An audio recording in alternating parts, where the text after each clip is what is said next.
these victims has family and friends who have to live with the tragedy and the nightmare of these events. Over the last 48 hours, we have all been focused on addressing the needs of each of these victims' families and to ensure that they are properly honored. We began on January the 2nd by ordering all the flags in the state at half-staff from sunrise to sunset. I have personally called into each of the victims' families to ensure that they are receiving the support and the answers to any questions that may have remained unanswered. I issued an executive order declaring a period of mourning for each of these victims on each of the following days, under which flags of all the state buildings, schools, and universities will be at half-staff. I requested, and Dr. Kate Brumley, our Superintendent of Education, has called for a moment of silence in all of our public schools, beginning on Monday at 9 a.m. So on Monday, January 6th, will be in remembrance of Kareem Badawi. On Tuesday, January 7th, will be in remembrance of Tiger Besh. On Wednesday, January 8th, will be in remembrance of Drew Dauphin. On Thursday, January 9th, in remembrance of Nakara Dado. On Friday, January 10th, in remembrance of Billy DeMaio. Then again on Monday, January 13th, Hubert Gothrow. On January 14th, Reggie Hunter. On January 15th, Nicole Perez. On January 16th, Terry Kennedy. On January 17th, Matthew Tenadaro. Then again, starting the following week, on Monday, January 20th, Edward Pettifer. January 21st, Latasha Polk. January 22nd, Brandon Taylor. And then hopefully concluding on January 23rd in remembrance of Elliot Wilkerson. We have been working side by side with the Orleans Parish Sheriff's Office Crime Reparations Unit, the New Orleans Police Department's Victim Witness Unit, the FBI Special Victims Unit, the Orleans Parish District Attorney's Office Victims and Witness Unit, to ensure that these victims get the answers and the support that they need. I also called on a time of prayer from Thursday and culminating today, specifically asking pastors and clergy and parishioners here in Louisiana and across the nation to unite in a prayer of victims and their families. We have been specifically tasked in assisting families with expediting the transportation of the deceased family members home. Each citizen of Louisiana's body was offered a Louisiana State Police escort to the funeral home of their parish. Each of our out-of-state victims was either escorted to the state line or to the airport. We are working again with the Crime Victims Reparation Board to ensure that the support they are entitled to is expedited. And the FBI will discuss more details of what they're doing in coordination to assist us with these victims. And I'll tell you what I've told each one of those families. I don't think there's a person up here that wouldn't love to return them to their families. And so we will continue to ensure that their tragic loss is not forgotten. And while we can do nothing to undo what has happened, we are committed to doing everything within our power to honor these victims and support their families and friends. Thank you. Thank you.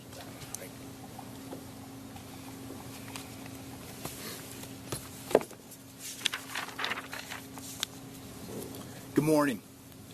Thank you for being here today with the FBI and our partners. Today, in the interest of transparency, we're going to give you the latest update on the FBI's investigation into the Bourbon Street attack on New Year's Day.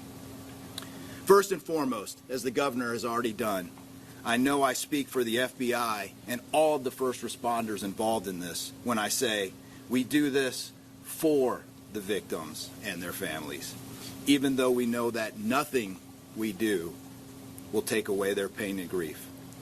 What we can and are doing is investigating every detail of this attack to find answers. We are leaving no stone unturned.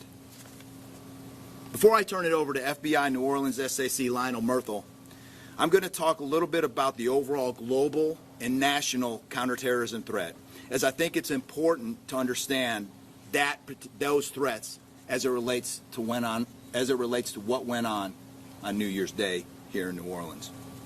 Make no mistake, protecting the American people from terrorism remains the FBI's #1 priority.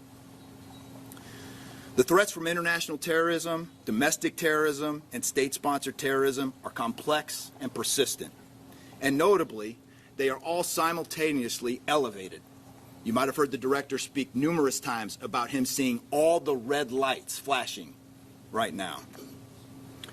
We continually face threats from foreign terrorist organizations, violent extremists across the ideological spectrum, and criminal actors that aim to bring violence and harm to the United States. During these past few years, lone actors, or small cells of individuals who typically radicalize to violence online and who primarily use easily accessible weapons, have posed the greatest terrorism threat to our homeland. Additionally, for the past several years, the FBI has provided intelligence to our law enforcement partners highlighting that ISIS calls for vehicle ramming attacks. This is a tactic that has been used for many years to conduct deadly attacks on U.S. soil and in other countries. Lone actors, as you all I'm sure know, are aware, present a particular challenge to law enforcement intelligence because they are difficult to identify, investigate, and disrupt, especially when their radicalization and communication with other like-minded individuals happens online, as is believed to be the case with the New Orleans attacker, Shamsud-Din Jabbar. Over the last year, we saw multiple plots in the U.S. that we were able to disrupt, along with our state, local, and federal law enforcement partners. We simply cannot do it alone. Those include plots in September and October in Oklahoma City and New York City, respectively. The FBI continues to work tirelessly to combat the threat of terrorism, and that includes constantly working with and communicating with our state, local, and federal partners, whether that is sharing intelligence and information or day-to-day coordination of an investigation. And in New Orleans, that is exactly what the FBI and our partners have done since day one. As it relates to this investigation, all investigative details and evidence that we have now still support that Jabbar acted alone here in New Orleans. We have not seen any indications of an accomplice in the United States, but we are still looking into potential associates in the U.S. and outside of our borders. The case is still very early on. As is with the case with any complex terrorism investigation, as we uncover new leads, receive tips from the public, examine electronic devices, and interview witnesses, the information as we know it evolves into a clearer picture and provides more answers. We have a clearer picture today than we did even 2 days ago. We are much further along than we were previously. I'd also like to take a moment to thank the public for your help so far. You have provided tips that have greatly enhanced this investigation. I don't think the majority of you all in the public know just how critical your information has been for the FBI in high-profile investigations like this one. Your tips and information have been instrumental in the most significant terrorism investigations that have occurred in the last 20 years. So thank you on behalf of the FBI. The FBI continues to surge resources from across the country to assist the New Orleans field office. In addition to FBI special agents and personnel based here in New Orleans, more than 200 additional personnel have been brought in to assist in this investigation in order to process evidence, support victims, and investigate leads and tips. Personnel support includes, as I stated a few days ago, special agent victim specialists, evidence technicians, specially trained crisis management personnel, and intelligence analysts. Additionally, the entire counterterrorism division at headquarters, along with other headquarters divisions, and the FBI's critical incident response group, including our hostage rescue team, continue to work around the clock supporting New Orleans and the other field offices involved in this investigation. We are not done investigating. In fact, our work has only begun. The FBI will continue to dig in and investigate to learn all that we can about this despicable attack on behalf of the victims and for their loved ones. Now, I'd like to turn it over to SAC Lionel Murthel, who's going to go into more specifics of the investigation. Lionel.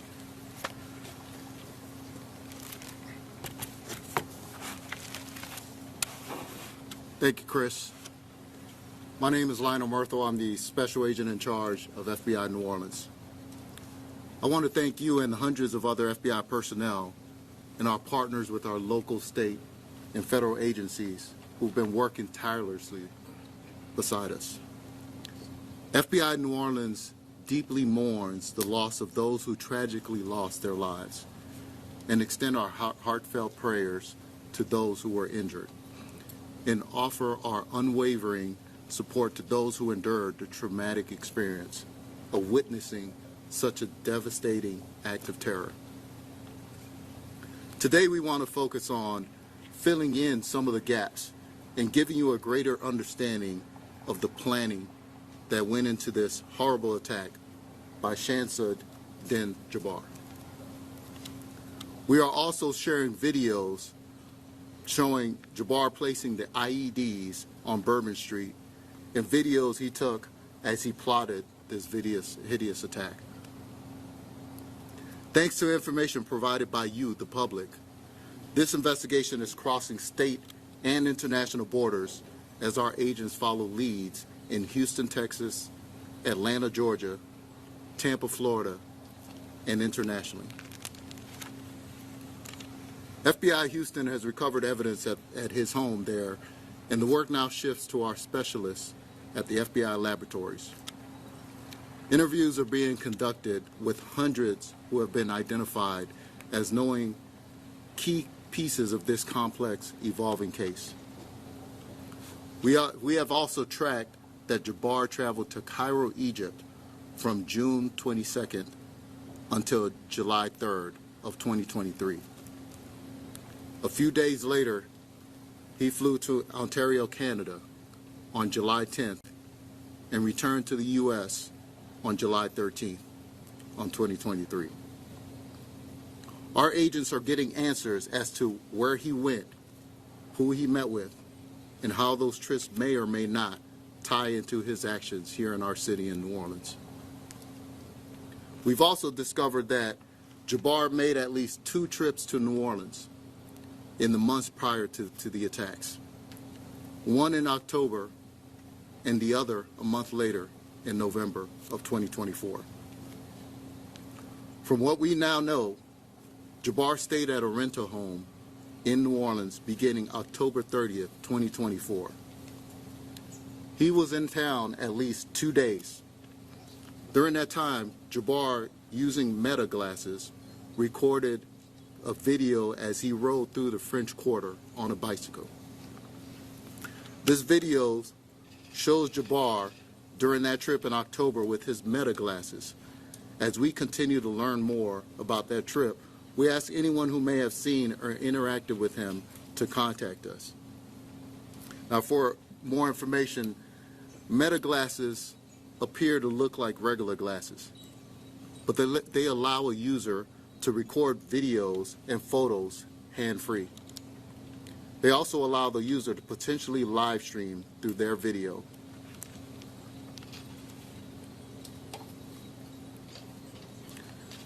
Jabbar was wearing a pair of Meta glasses when he conducted the attack on Bourbon Street, but he did not activate the glasses to live stream his actions that day.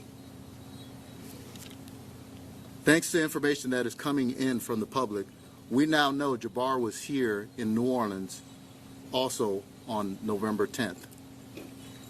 But we are still piecing together the details of that trip. Moving closer to the day of the attacks, Jabbar is seen on December 31st at one of multiple gun stores he visited in Texas, leading up to the attack. As we go through the timeline, times we provide are approximate. Jabbar then stopped at a business in Texas where he purchased one of the ice chests he would later use to hide the IEDs.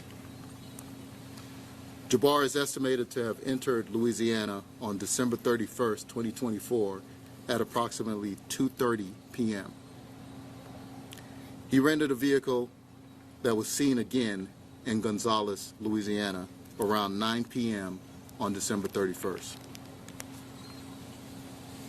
By 10 p.m., home camera footage shows Jabbar unloading the white pickup truck in New Orleans outside of the Mandeville Street rental home in the St. Roch neighborhood of New Orleans.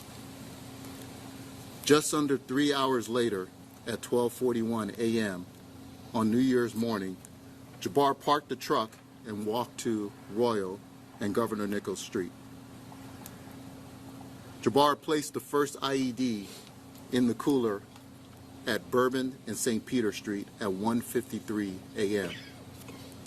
Someone on Bourbon Street, who we have no reason to believe was involved, dragged the cooler a block to Bourbon and Orleans, where our teams found it after the attack.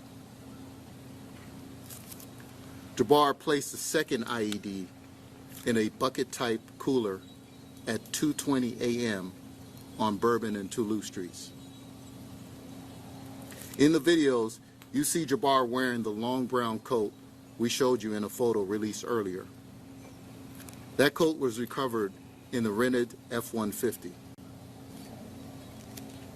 At 3:15 a.m., Jabbar used his pickup truck as a lethal weapon before crashing into the construction equipment and was stopped by the brave men and women of NOPD.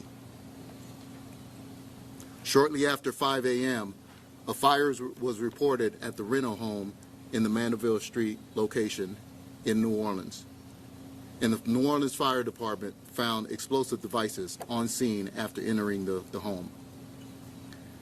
As we released yesterday, we strongly believe Jabbar was solely responsible for the fire on the Mandeville Street in New Orleans.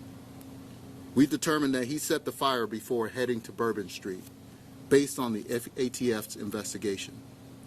I'd like to bring up Special Agent in charge of the ATF Field Division, Joshua Jackson, to address the details of their investigation and to explain the origin of the IEDs and the materials Jabbar used in them. SHE Jackson. Thank you. Good morning. As stated, my name is Joshua Jackson. I'm the Special Agent in charge for the New Orleans Field Division, and I want to share with the media some updates regarding the origin and cause of the fire at the Mandeville Street address in New Orleans. We'll update you on information we developed with the firearms that were recovered from the scene, as well as discuss the explosives material that was recovered in Houston and here in New Orleans at the Mandeville Street address. And I'll kind of close out with some comments about our victim witness coordinators. As to the fire, it was determined by the investigators that Jabbar drove from Houston to New Orleans by himself. Throughout his entire time at that rental location in New Orleans, he was the only one seen coming and going from that location. He left that location at 12:15 a.m. the day of the attack, and that's when he set the fire. We know this because at 12:17, the Nest thermostat converted over from heat to cool. Through the whole time and during his stay, the weather had been cold, and the heat was running inside that residence. It changed roughly 2 minutes after he left because the thermostat indicated that the temperature was rising inside the residence, and it tried to keep up with the fire that was growing inside. Let me explain what happened with the fire. He used an open flame in the linen closet area next to the washer and dryer in a closed-off hallway. centered into the residence. This hallway leads into different rooms of the house: bedrooms, the front room, the kitchen. Using this open flame in the linen area, this caused the fire to grow. He also set a half-gallon of accelerant, gasoline, in a plastic gasoline container in that hallway. He also poured accelerant in different rooms throughout the house. We believe he did this, and his hope was to burn the entire house down and hide evidence of his crimes. As the fire grew in this closed-off area, it eventually ran out of oxygen and fuel, and it smothered itself before it spread to the accelerants that were placed in the other rooms. That's why the house did not burn down.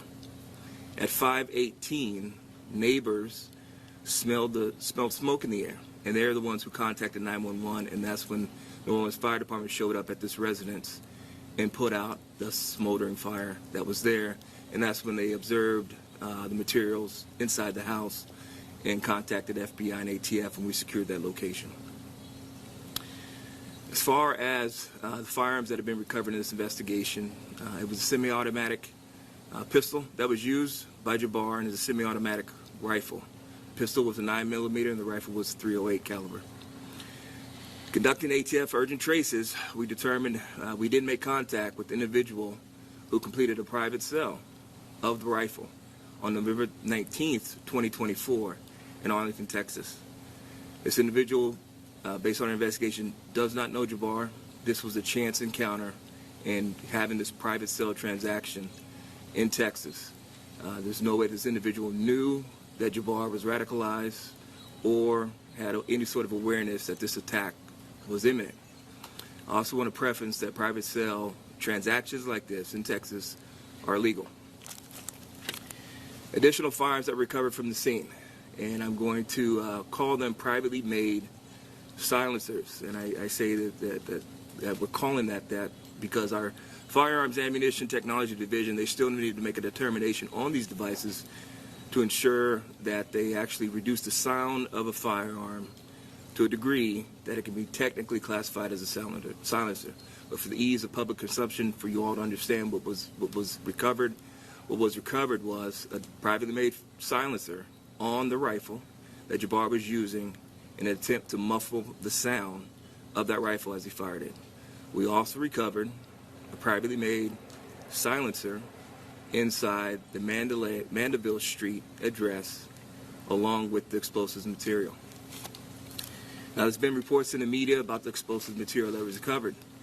That is something that is only found overseas. I want to provide more information. The explosive material recovered at the Mandeville Street address was field tested by a chemical identifier by bomb techs with ATF and FBI. This is a field test. Tested as R-salt. R-salt is very similar in look, texture, and chemical makeup as RDX, which is all readily common and available right here in the United States. These same field tests were done in Houston at Jabbar's residence, and that tested as true RDX. The FBI lab will conduct additional tests of this material, which we believe will turn out to be commonly found explosives right here in the United States. Now, what is different about this device that is somewhat unique, and it goes more to the inexperience of Jabbar. Our salt in RDX, typically you need a detonator to set it off. He did not have access to a detonator, so he used an electric match in its place to try to set off the explosive material. That is the only thing that's unique about the IEDs. IEDs themselves, how they were designed, functioned, something that our bomb techs with ATF and FBI have seen. It's not novel. What was different is he didn't use the correct device to set it off, and that is just indicative of his inexperience and lack of understanding how that material might be set off. Last comments are very important. I know that victims and family, that is the focus. That's why we're doing this job. That's why we're going, spending hours and surging resources.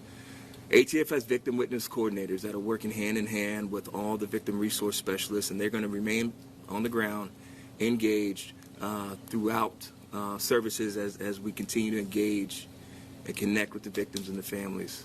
So our thoughts and prayers remain with them, our focus and our energy remain with them in the city of New Orleans. And with that, I'm going to turn it back over to SAC Myrtle. Thank you, SAC Jackson. When incidents like this happen, obviously the criminal investigation is important.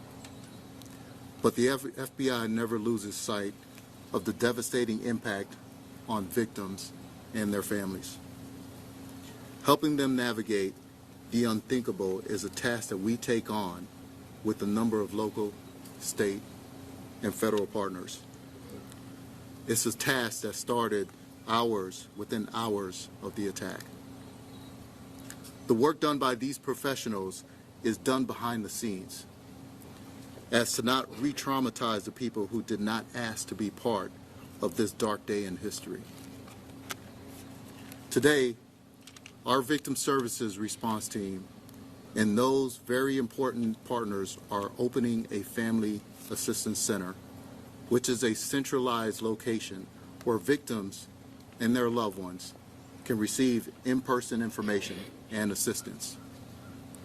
St. Martin de Porres Catholic Church on Elysian Fields has graciously offered space for our professionals to provide services and also return hundreds of personal items left at the scene of the attack. We started the process of returning these items within 1 day of the attack, knowing it's crucial to reunite these precious items to their loved ones. The Family Assistance Center will open at 1 o'clock this afternoon and offer services until 7 p.m. It will then begin operating Monday through Friday from 9 a.m. until 7 p.m. until we are certain we have provided everything we can to help those who need it. I want to say thank you again to the community, to our city, and to the victims and their loved ones. We cannot change what happened, but we are working tirelessly to determine how and why this happened here. At this time, I would like to invite Mayor LaToya Cantrell to the platform.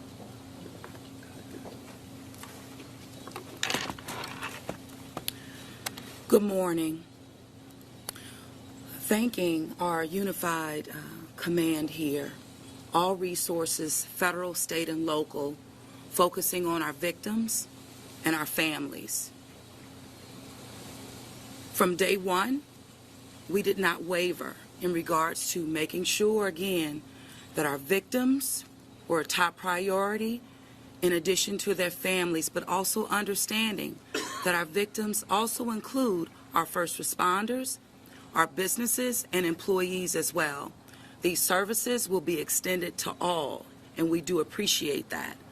From being on the phone at the start of this with the White House, with our President, Joe Biden, in addition to A.G. Garland, the request was for victim services.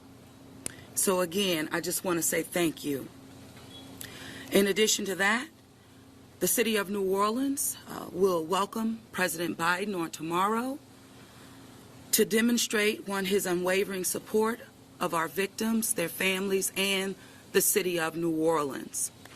The City of New Orleans just continues to demonstrate its resilience and its love for its people, coming together in prayer and making sure that we're lifting our community up, our city up, every step of the way. Our mission remains on increased public safety as we move towards hosting major events in the City of New Orleans, whether that's Super Bowl or Mardi Gras, and others to follow. But with this, I have specifically requested through the White House that the City of New Orleans be assisted with getting a tactical expert in our city this week to map our city for target hardening measures, where and how. These are requests that have been made by me specifically and our New Orleans Superintendent, Ann Kirkpatrick. In addition to that, we have submitted a re-adjudication request for Mardi Gras to be removed from a Tier 2, upgraded to a Tier 1. This is something that we have been advocating for many years now, I can say since 2019, but we do believe that it will be processed. This is something that the governor and I will have conversations with the president on tomorrow, and we will continue to push for a Tier 1 rating for Mardi Gras.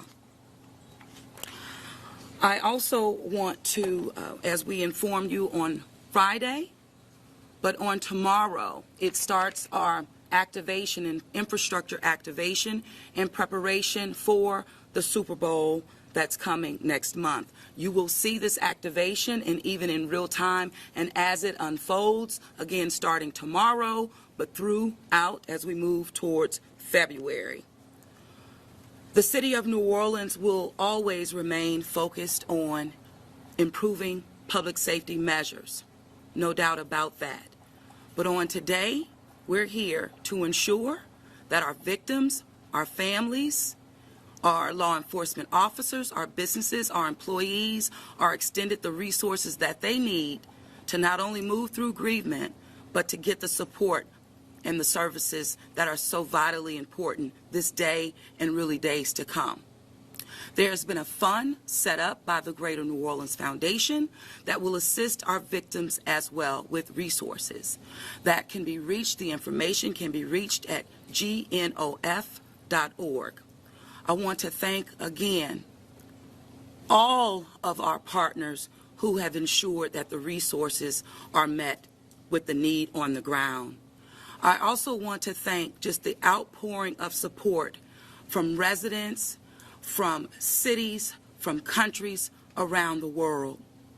I also have to thank my Commissioner, Tanisha Stevens, the New Orleans Police Department, just ensuring that we're working in partnership and in real collaboration, again, to meet our people where they are.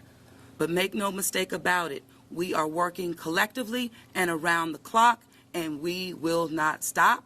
I have full confidence that the City of New Orleans not only is safe, we will continue to be safe days, weeks, and months ahead as we prepare again to host national events in our city. Thank you.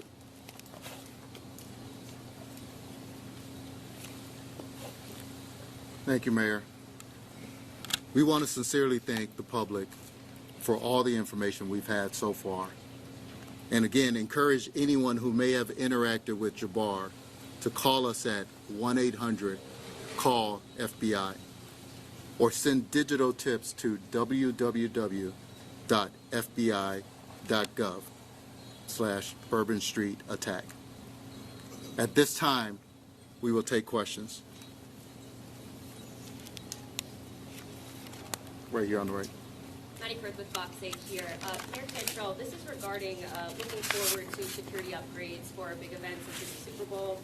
It's being reported that those new bollard systems that will be brought to Bourbon Street are not strong enough to stop an attack like that of New Year's Day. First of all, is that true? And if so, are there plans to revise that before the game?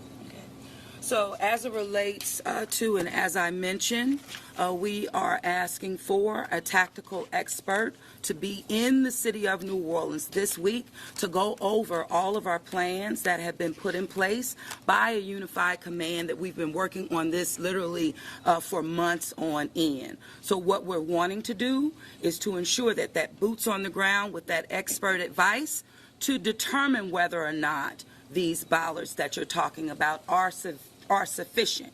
We're also asking if they're not, we're looking for, okay, how and what and where do they need to be placed. So this is a work in progress, and we're committed to doing everything necessary to ensure public safety measures, hardening target areas in preparation not only for Super Bowl, but for Mardi Gras as well. So is there no way for the city to know now if that new upgrade would be strong enough to stop an attack like this? So what I will say is that an expert opinion is something that will assure us that what we're installing meets the need, but if not, we're not stopping there. But what we do know is that the bollards that are being placed now is a part of the Super Bowl package, and the installation has been nearing completion and will be completed in weeks to come. Now, the thorough assessment that I'm asking for will determine if, in fact,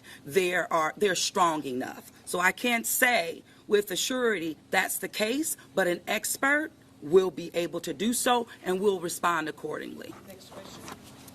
And Mayor, you mentioned that you're going to bring in this expert and you want them to kind of look over everything. We have parades that are going to be starting on Monday. What immediately can be done to make sure that those parades and the people who attend those parades are going to be secure?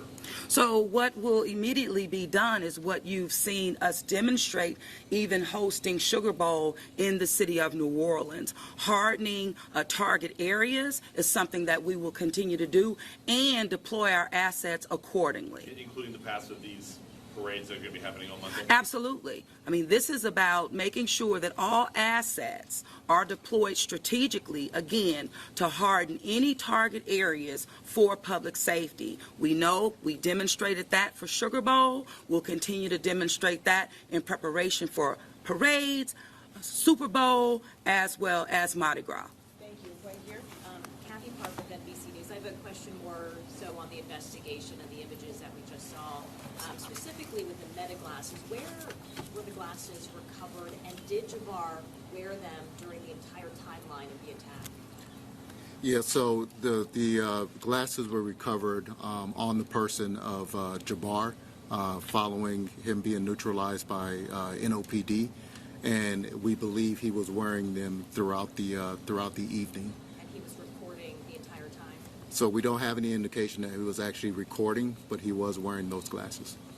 Just a quick follow-up question. You mentioned there were other cities, Atlanta, Tampa. Can you dive a little bit deeper as to why those cities were mentioned? Yeah, so Houston, Texas, of course, is where Jabbar resided. We are looking at his travel within the United States. So he has traveled to areas within the Atlanta area as well as areas within the Tampa area. And of course, excuse me? Could there be more arrests? At this time, we don't have any indication if there will be any additional arrests, but there are also potential witnesses, potential individuals that may provide information at these locations. So at this point, we do want to make sure that we are speaking to all those individuals where he may have visited. Almost CNN. Regarding the trip to Egypt, do we know whether it was the first time that he traveled throughout the country? Did he have any family of acquaintances that would explain the trip, or do we know at this point who he met with? Yeah, at this time we're still trying to determine the answers to that. That is exactly what our priority is for those international trips. Essentially, we're looking at who has he encountered during those trips, who is he meeting with, where has he traveled while in those specific countries, and whether or not any visits to those countries may or may not have any indication as to the reasons behind this attack in our city. And if I can follow up, do you know at this point whether he received any financial assistance from anybody to be able to finance that trip? In other words, is it probably too early to rule out that he might have gotten assistance from a group or a foreign entity at this point? Yeah, at this time we can't determine whether or not he received any assistance. We do know that he was employed, and at the time of his attack, but at this point we can't rule out whether or not he received any type of assistance.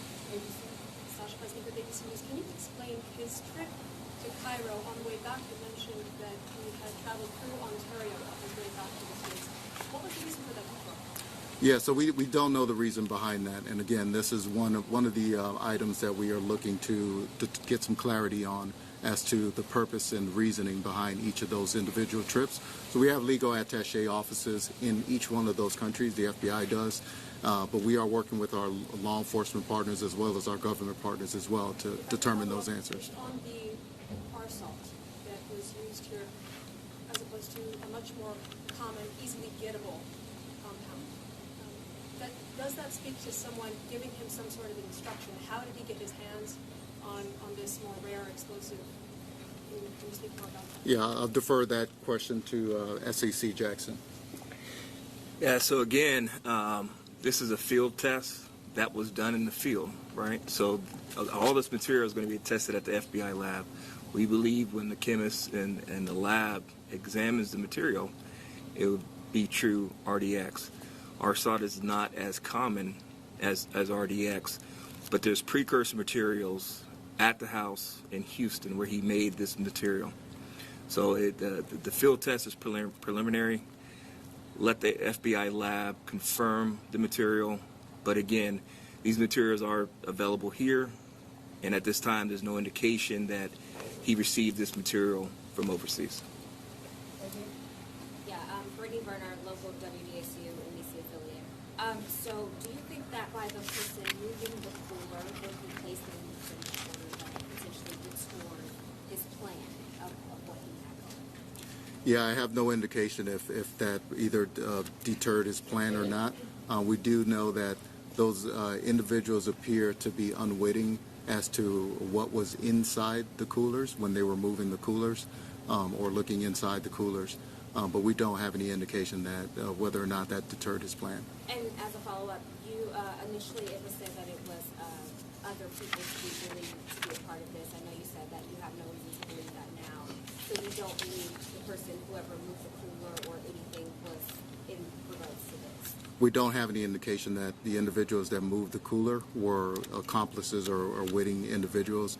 From what we've observed so far and what we've gathered through our investigation is that they were unwitting individuals who moved the cooler from location to location without knowledge of what is in the cooler. Was he driving it at all?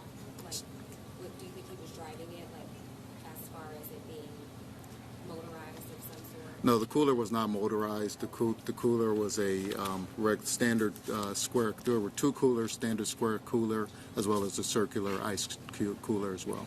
Right here. Mike Perlstein, WWL Louisiana. I have a question and a follow-up if I could. The first question is, when you mentioned electronic match instead of some kind of standard detonator, why was that not employed? What foiled that? Was there a plan for him to use that? Does it have a remote capability that somehow did not get used? Yeah, as to that question, so electric match or hobby switch are commonly available items that common citizens could get their hands on. A detonator is not something that a common citizen can get their hands on. That's why he chose electric match. Is readily available. As far as the device that was recovered, the devices did have receivers attached to them with the explosives material. There was a transmitter that was recovered inside of Jabbar's vehicle. So we believe that the transmitter would have functioned and would have worked, but for New Orleans PD putting him down before he could get access to that transmitter and set off the devices. And my follow-up question is, we have heard about things that Jabbar posted on social media, obviously threatening in months and days before the attack and then in the hours. Is there any intelligence capability, FBI or otherwise, that could have intercepted what he posted on social media? That's a great question.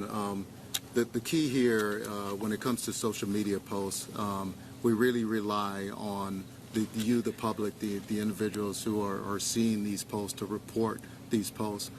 As you know, there are several privacy concerns regarding social media. So unless it's a publicly available online platform, we have to have a legal process in order to get into those postings. So really, we rely on information from the public and information from concerned citizens. Can you go a little further into where he posted this and who may have seen it in advance of the attack? Yeah, I don't know who would have seen it in advance of the attack. He has, from our understanding, he's posted on a couple encrypted applications as well as on his own social media. Right here.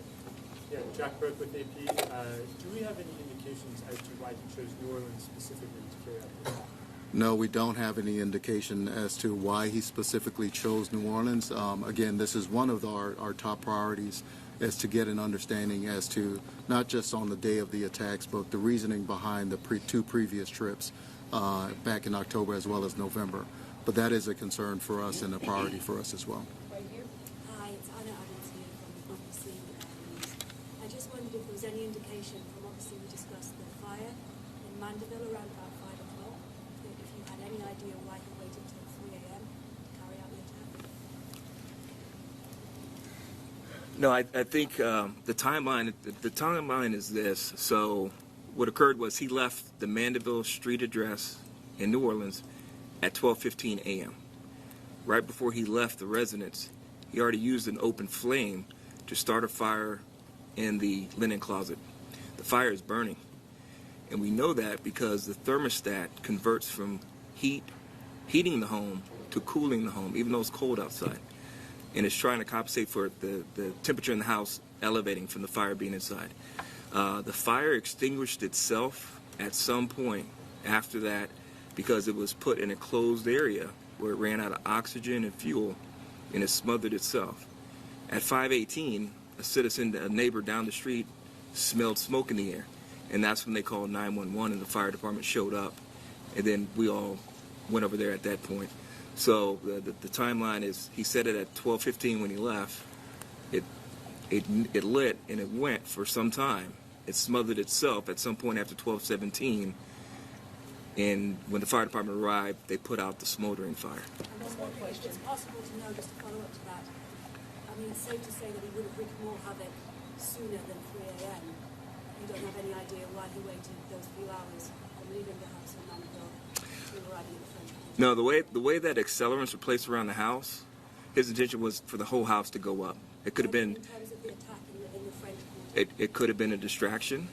You know, he's not here to explain himself on that, but it could have been done as a distraction to have resources ushered that way. But again, the way that the accelerant was set up in the house, in the different rooms, the intent was for the fire to spread and then eventually engulf the whole house. Thank you very much, everybody. We appreciate it. I'd like to give you the information about where you can find the videos. You can go to fbi.gov/Bourbon Street Updates or go to our FBI YouTube page. Thank you, everyone. Thank you.